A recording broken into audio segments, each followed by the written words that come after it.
This is the second part of my eyeshadow declutter, and guys, I did so well with this one. This declutter was more of my larger eyeshadow palettes. This first basket, I'm not gonna lie, it was all of my favorite eyeshadow palettes, so I did keep all of these. I just wanted to show you which ones I was keeping because I love these seriously so much. I even kept all of my Anastasia Beverly Hills palettes. Those are so nostalgic.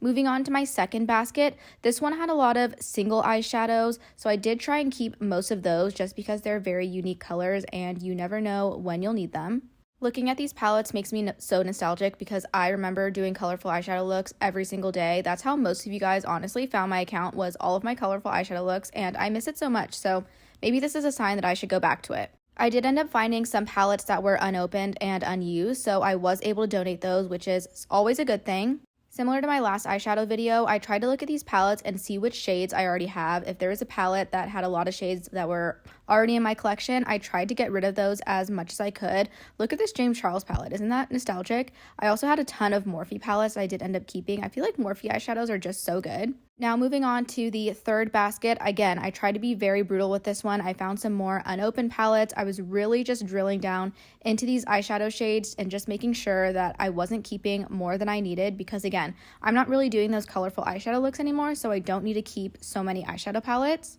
One thing that I did in this declutter though, and you'll kind of see it in the video, is that I kept some palettes, and then as I was going through and reorganizing my drawers, I ended up decluttering some more just because it didn't fit and I didn't want to force it, or I just looked at it and I was like, you know what, I'm probably not going to use that. I filled up the rest of my smaller eyeshadow drawer, and then I started filling up my two larger drawers, and these had most of my Anastasia Beverly Hills palettes as well as all the larger eyeshadow palettes that I kept. This drawer right here was more of my favorite eyeshadow palettes and ones that I reach for most often, and then the second drawer was all of my single shadows and all of my larger palettes like my Morphe Jaclyn Hill or my Morphe and James Charles palettes. So I was very glad that I was able to fit everything into the drawers instead of having it in the baskets. It just makes it so much cleaner and so much more organized.